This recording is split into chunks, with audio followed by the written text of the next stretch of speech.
That's my forearm right there.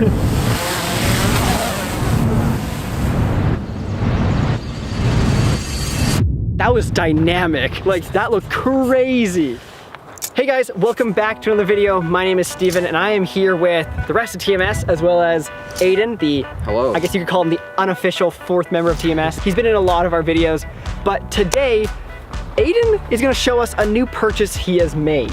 This is rather large and it flies.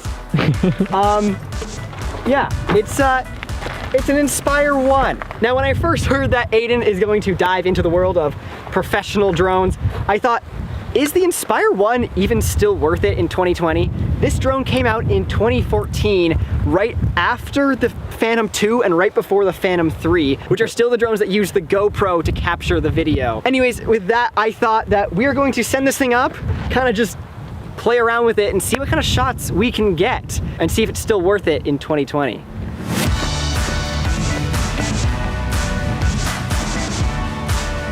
Today we're filming in a spot that we've actually filmed in a couple times before. It's called Kelowna Mountain. It has a really nice view of the city. We filmed the final episode of Out of 52 here and a couple other drone ones, so it should be a pretty stunning backdrop to try out this thing. I mean, there are some drastic differences between this and like a Mavic 2. This thing is, first of all, just huge. Like, I'm surprised something this heavy could get off the ground.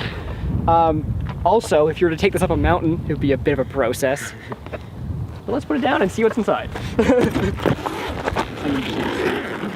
First time seeing it in 3, 2, 1. Oh, wow. Oh, wow. Okay. Dang. It's definitely smaller than I expected. Yeah. I mean, whenever I think of an Inspire, I think just humongous. It's definitely large, but like I just think huge. All right, so this is the Inspire 1. I do have the upgraded camera that does shoot 4K RAW.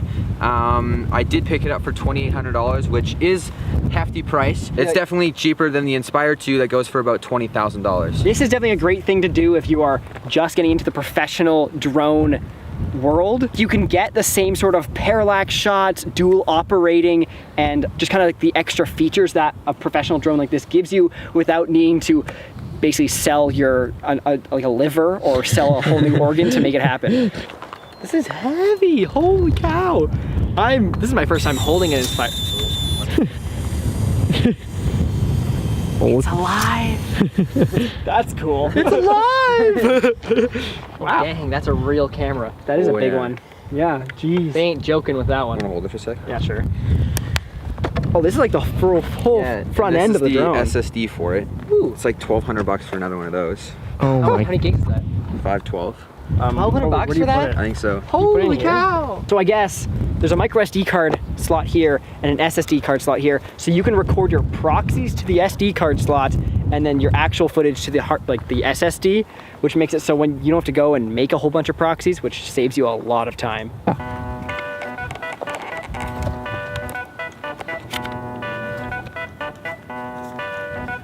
I'm a size 9, and it's longer than my foot. It's a big prop. This is at least, that's my forearm right there. Dealing with some serious thrust here. Yeah. Now you might have noticed that there are 2 controllers. That is one of the biggest advantages to having a drone like this, is that Aiden here can be flying the drone, just making sure it's not gonna hit anything, and I can be watching the camera and getting super dynamic movements, like parallaxes and nice revolves, without needing to focus about where the drone is and worrying about crashing it. So basically... Do I just use these sticks? Yeah. So whoa, okay, that's rolls. rotation. We want to try getting a few shots, kind of like a revolve or like a parallax shot. The things that you can only really do with a drone like this. It's also a bit tricky because we don't have any ND filters, so we kind of have to increase the shutter speed in the aperture to compensate for how bright it is. Let's get this thing in the air and see what kind of shots we can get.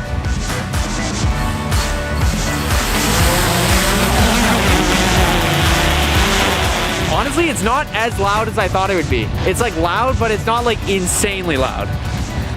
All right, so the cool thing about this drone is the landing gear actually goes up when you get to a certain altitude. where the camera can now do a 360 all the way around. Now you don't get the legs in the shot if you want to do like a full panning shot. So the hill here kind of makes a bit of a ridge. So my plan is to just kind of run along the top of the ridge as they follow me, and then get maybe like a nice parallax shot with like the city in the background, and then you can see me, and hope it'll look pretty cool. I think the next thing I just need to do is get my running shoes on and hit Get the out pavement. here, yeah. That was crazy.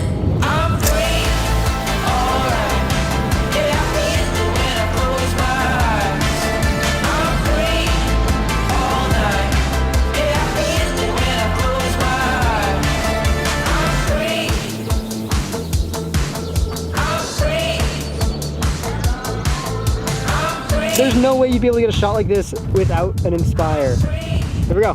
That was a cool shot. Let's bring it back and do it again. Let's try getting a little closer. I'm ready whenever. There you go.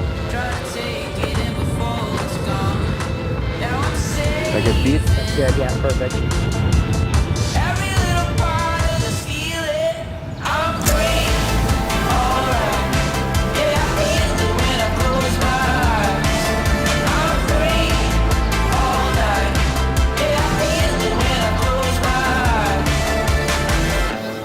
Oh, that looks so good. Yeah, I'm gonna start revolving Oh, around him. oh no, I lost him. I'm so fast. Holy cow. That is fast. There we go.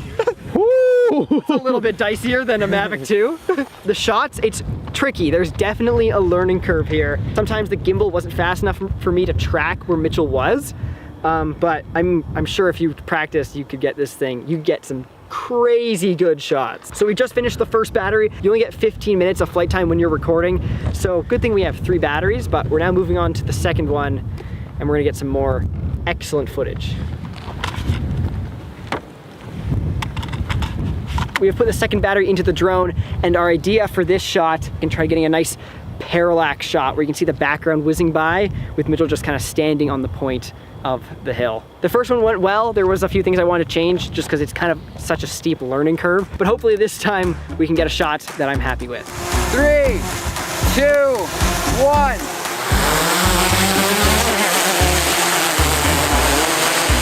Pull it back and I'll keep it straight on this hill. This is really tricky to do.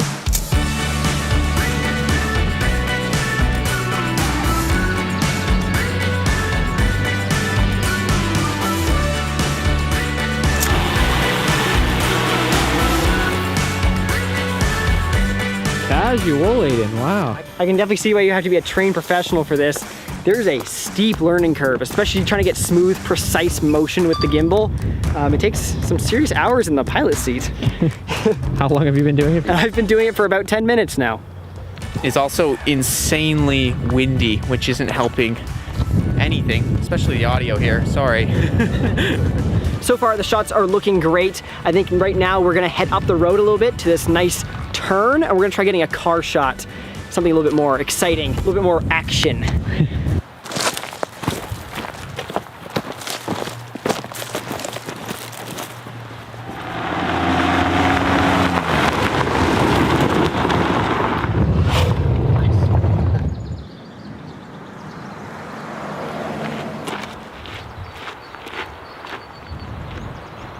We're just busy trying to plan out our shot, trying to make it as dynamic as possible. So far, I think the plan is we're gonna go take the drone, put it somewhere up in the trees up there, point the camera down here towards the road, and we're gonna follow the car coming down the road and then kind of move as it goes around the corner, aiming it then towards the city and see beautiful downtown Kelowna. Okay, Mitchell, you can stop. I think we're ready to attempt this. We'll just get the drone in the air.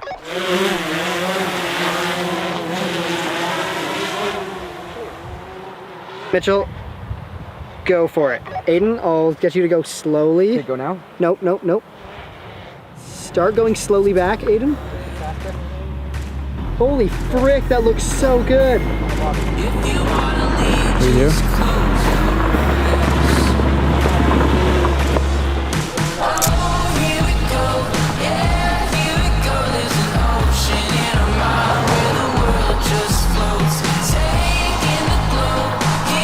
That was was dynamic. Like, that looked crazy.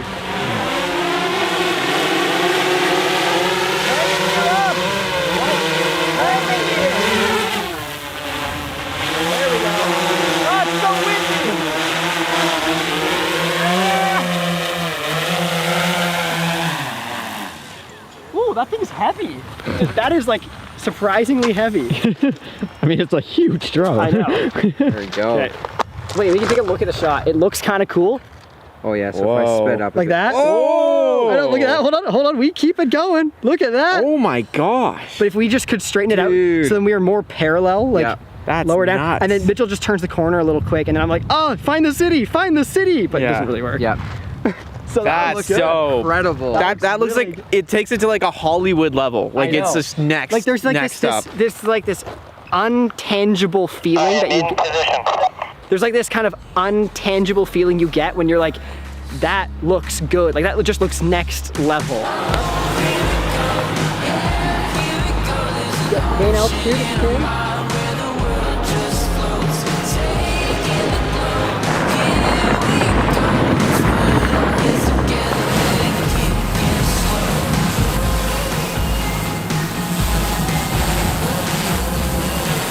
That was pretty cool. I've never really used a drone with dual operators before, but it definitely takes a bit of a learning curve, and why not combat that learning curve with Skillshare? I'm sure you guys have had similar experiences to me where you're trying to learn something new, so you scour every corner of the internet just to find one piece of relevant information. As a Skillshare member, you're able to take hundreds of different classes over a whole range of different topics without having to pay for each one. So I can go and take a class about editing and really dive into that one, but in the same day, I can go and learn how to play the guitar. It's incredible. Skillshare is also affordable, especially when compared to pricey in-person classes and workshops. An annual subscription to Skillshare is less than $10 per month. On Skillshare right now, a class that I think you guys would enjoy very much and that relates extremely well to what we're doing today is Introductory to Aerial Videography by Wild Rabbit Productions. This class is extremely helpful if you want to advance your drone flying skills, and it dives into the fundamentals of getting better footage with your drone. Like I mentioned before, there are hundreds of different classes over a whole range of different categories, so whatever you're into, whether it's music, if it's art, if it's cooking,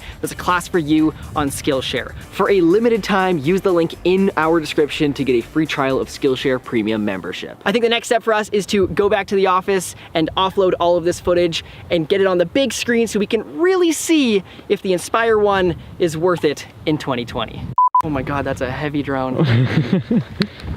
We are back in the office now, and a question I wanted to answer is the Inspire 1 worth it in 2020? And the short answer is yes, the Inspire 1 is definitely worth it in 2020. For a drone that came out in 2014 and the Zenmuse X5R, a camera that came out in 2015, I was honestly blown away at the video that camera produced. I was blown away by how clear it is, how good the dynamic range was, the colors, all from a camera that is 5 years old. We did some pixel peeping and looked really close at this footage, and I would have to say that it is on par, if not slightly better than the Mavic 2 Pro, which is, I would say, DJI's most professional consumer grade drone.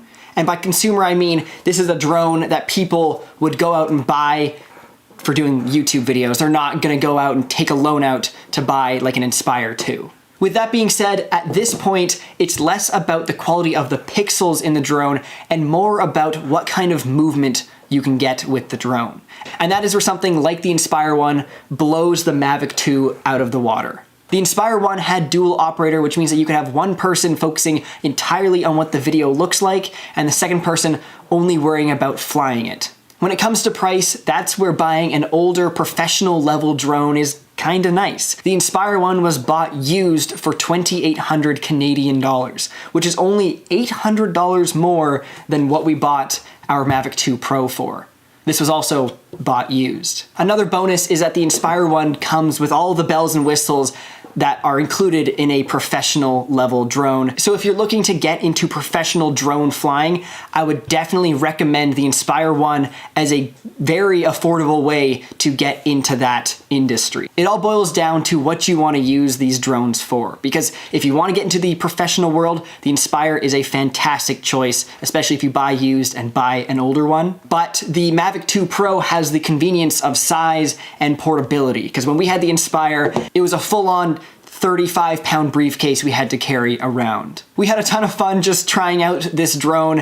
It was kind of cool to see what kind of like the next level of aerial cinematography is like, even if it is an older model. But with that being said, I hope you guys enjoyed this video. I hope you learned something. I definitely did. If you guys enjoyed this video, go down, leave a like, leave a comment, subscribe. It really helps us out. Go follow us on Instagram at TMSProductions_, and we'll see you guys in the next video.